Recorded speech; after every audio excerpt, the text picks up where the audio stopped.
Hi everyone, thanks for having me first of all to the amazing Abit team and the Dunamo group. It's a very great conference and I know it's been a while since you guys had this, so I'm very, very honored to be this. I'm Ulisse Dellorto, I'm the Managing Director, Asia Pacific and Japan at Chainalysis, and today I would like to talk about cryptocurrency transaction monitoring. In order to do that, today we will talk about a couple of things: the evolution of cryptocurrency, transaction monitoring as a whole, cryptocurrency in Korea, and then how we see the future. When it comes to cryptocurrency, it is becoming more and more clear now that cryptocurrency is a technology. And when we look at cryptocurrency, it's looking at the technology that became ubiquitous. So that's basically very similar to what we've seen with other technologies in the past. When you look at the internet in the 90s, for example, it seemed impossible to transfer information from one computer to another that quickly. Now it's inevitable, right? Now, when it comes to cryptocurrency, the exact same thing is happening, but when it comes to value. So the internet made the distribution of information instant and universal. Cryptocurrency will do that for value. An example of that is this picture, probably the most expensive NFT out there. This is exactly what cryptocurrencies are able to do these days, basically transferring value, facilitating the transfer of value between artists and a fan base instantly across the world. This is exactly what will happen with a lot of other things in the blockchain space, and this is something that seems impossible now, but it will be very natural in the next decade. Cryptocurrency is also an asset class. So one of the things that has changed since 2017 is that we haven't simply seen retail adoption, but also institutional adoption. We're also seeing countries making Bitcoin legal tender, for example. So we really need to see cryptocurrency as an asset class. And we're going to talk about this later on, but we see a lot of correlation between the movements of cryptocurrencies and tech stocks, for example. So this is the cryptocurrency market capitalization. This is until the bear market. So we are very nostalgic, so we just focus until the bear market. But obviously, the current market capitalization is smaller compared to what you see here.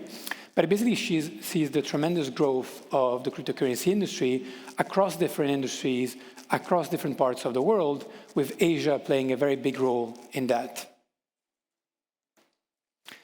Now, this is a very important picture because it basically shows you one of the things that a lot of people do not understand when it comes to cryptocurrencies. Now, if you hear the news, read the news sometimes, you still see a lot of correlation between cryptocurrencies and crime. And actually, it couldn't be more far from the truth. If you have to remember one slide from today's presentation is this one. If you actually look at the day-to-day transactions happening on the blockchains, across different blockchains, the percentage of those transactions that is connected to illicit activities is 0.15%. Now, that's a very small amount. There was a UN report that was talking about a similar situation in the fiat world, so like the Korean won or Japanese yen or other currencies.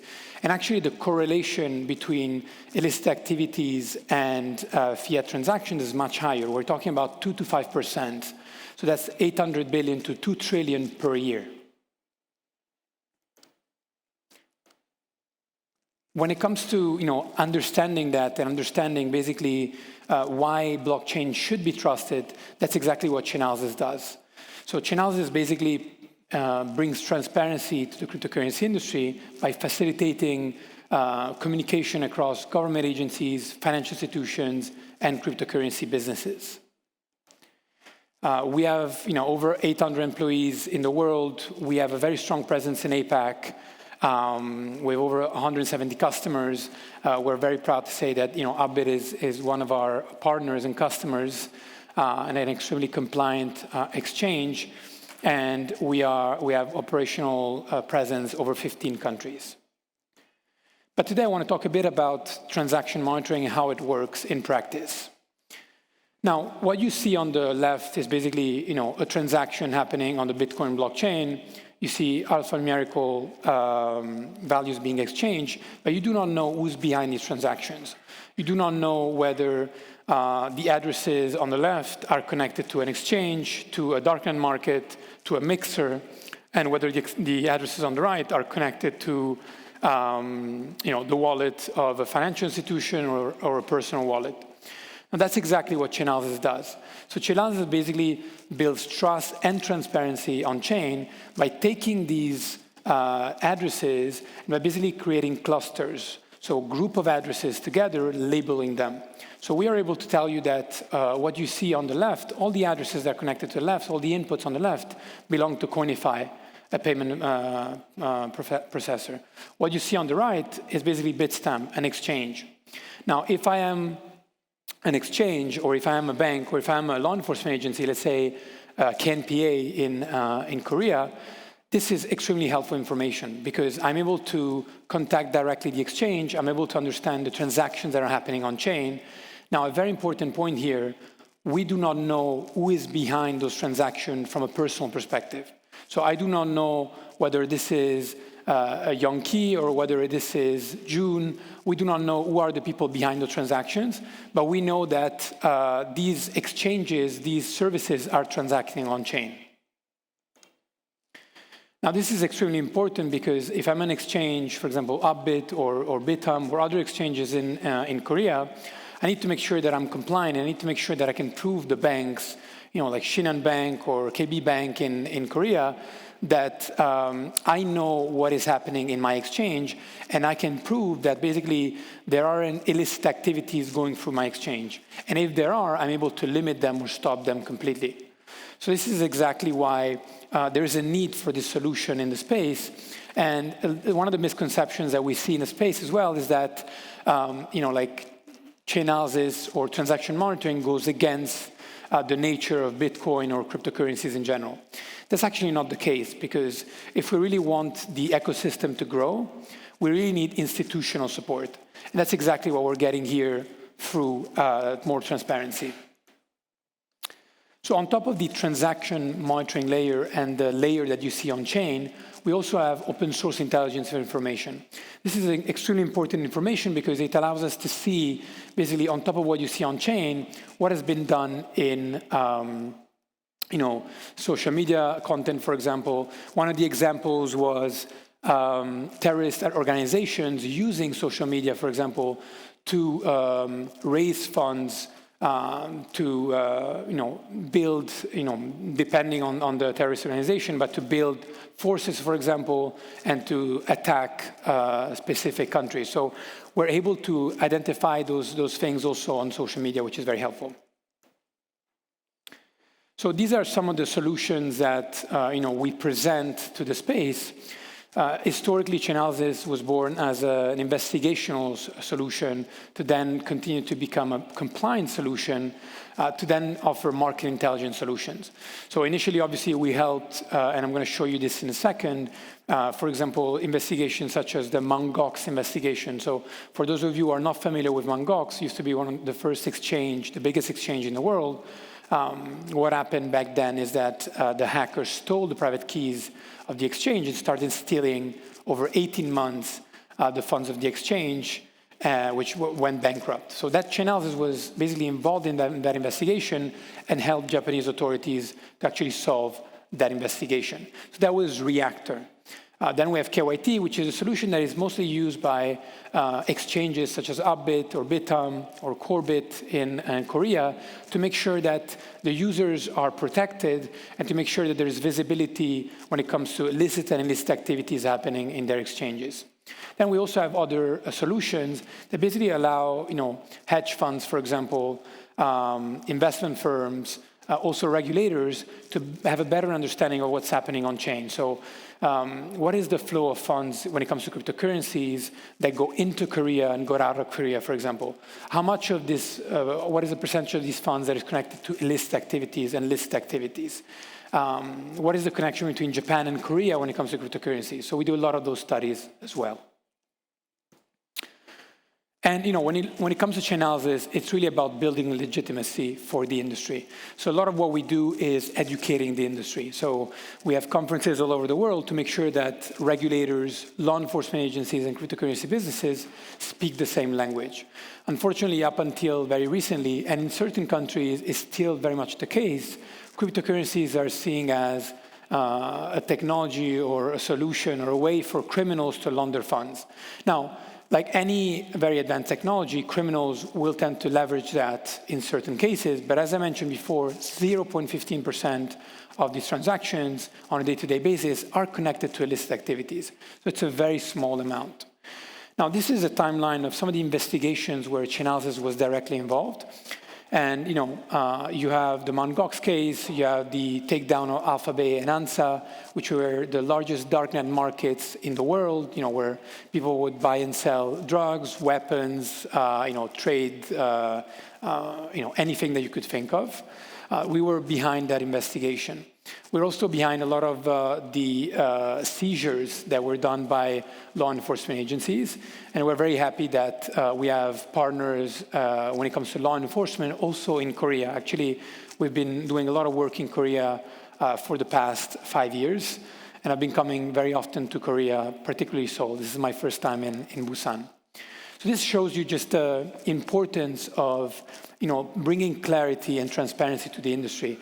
Often, there are misconceptions about cryptocurrencies, and Chainalysis really wants to invest to make sure that everyone is aware of the potential of cryptocurrencies, but also to avoid misconception and misunderstandings across different verticals. If I'm Shinhan Bank, I should feel comfortable when banking Abit or Bitam or Corbit. If I'm KNPA or SPO, for example, I should feel comfortable when it comes to running an investigation on chain, the same way I run an investigation in the fiat world.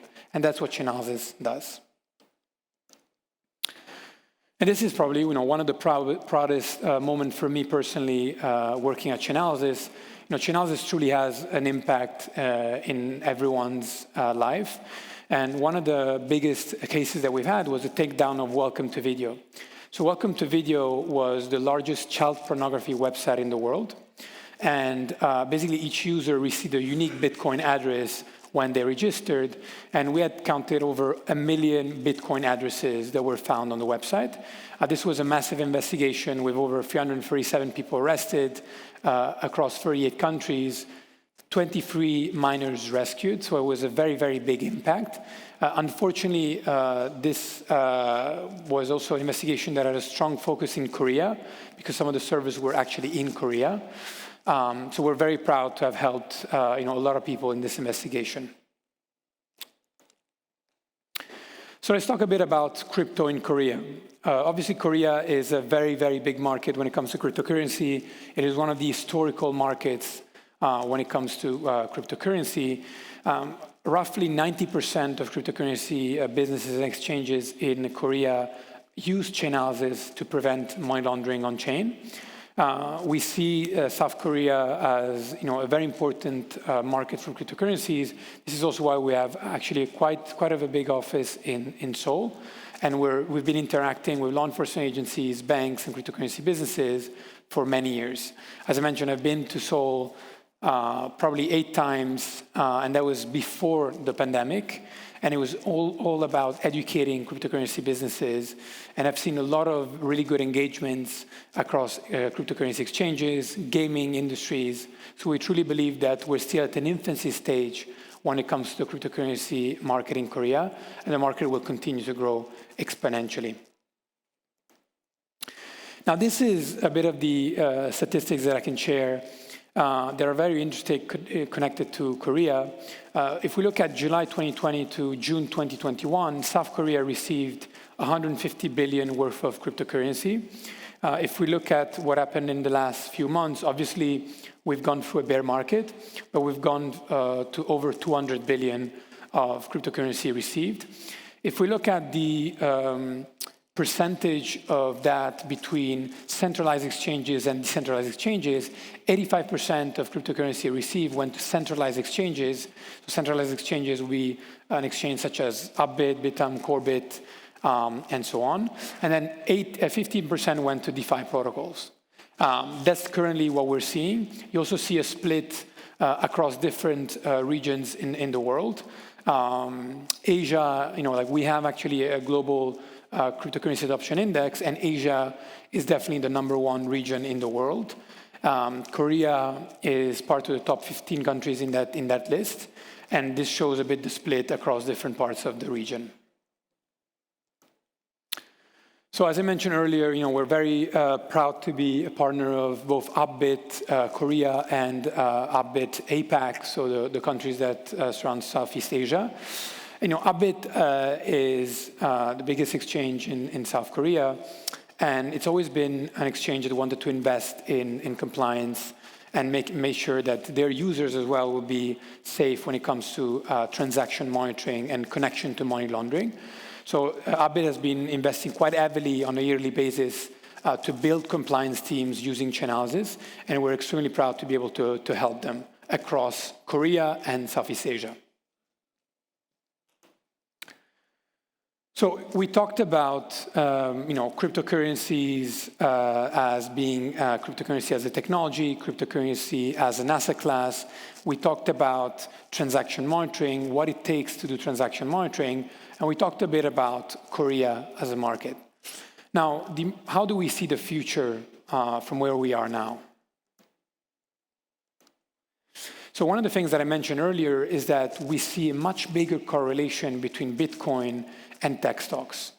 And this shows what basically we talked about at the beginning of the presentation, that is, cryptocurrencies are more and more correlated with tech stocks. And this is due to the fact that cryptocurrencies are becoming a more and more legitimate asset class.